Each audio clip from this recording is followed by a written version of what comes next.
Hey, I'm Danielle, and I want to share my story of my infertility. Here, here's the thing: I'm 20. I am a 27-year-old woman. I don't have any interest in having children at this point in my life. So my infertility story is a little bit different than a lot of other women's stories, but uh, maybe I should start at the beginning. I have a genetic disorder called Turner syndrome, and as a result of that genetic disorder, my ovaries don't function, and so I cannot have biological children. I've known this for a long time, and it's just and it's been a for me it's just been a fact of my life for a very long time. And it's just something I have to live with. And I found out when I was about 10. Well, when I was 7, I was diagnosed with Turner syndrome, but I didn't really understand I couldn't have children until I was 10. One day when I was 10, my mom sat me down and explained to me, as gently as you can to a 10-year-old kid, that I won't be able to have biological children. But at the time, she told me there's options for me, and she told me that I can adopt when I get older. Okay. Fast forward about 10, 11 years. When I was 20,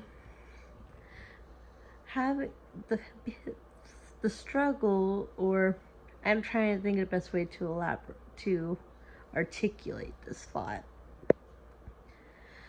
When I was 21, I kind of, for the first time, I began to realize that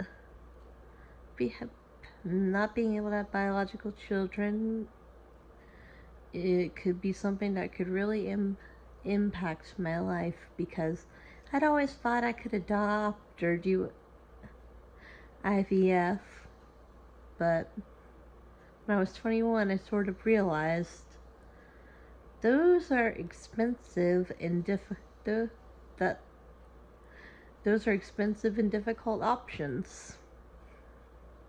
Actually, when I was about 21, it was at my birthday party. Well, not at my but I was on vacation with my aunt and cousin, and my aunt was talking about one of her friends who had always wanted to adopt a child but never could. The thing was, I'd met this friend, so I knew this woman wasn't exact. I knew that my aunt's friend wasn't exactly poor. Like, I knew that she came from trying to think of this way again. I'm trying to articulate. Not rich, but not poor.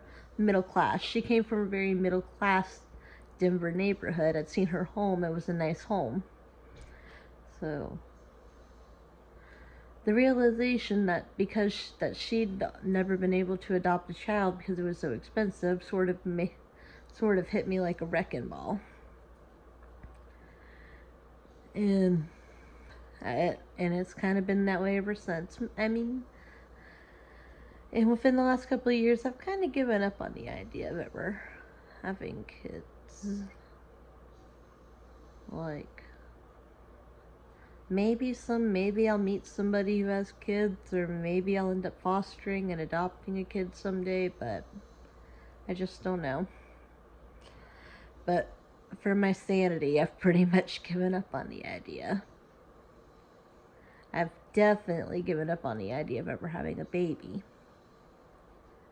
And it was hard for me to give up what I'd always thought my life would be like.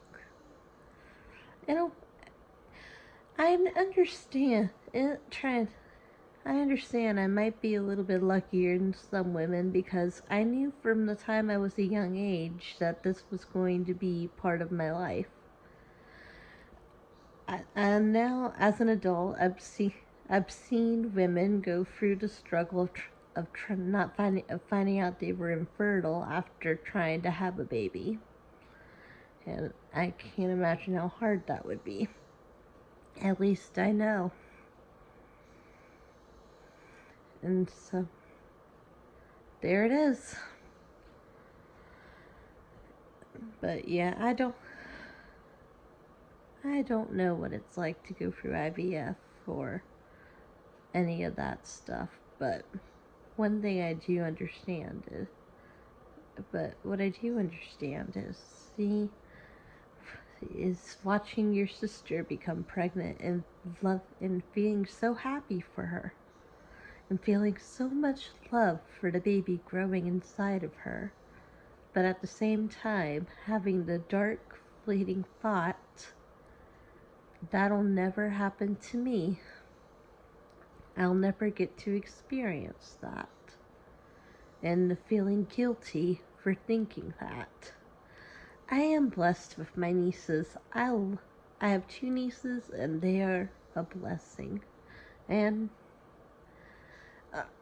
maybe I'll end up with more nieces and nephews, maybe not, but I do love those little girls.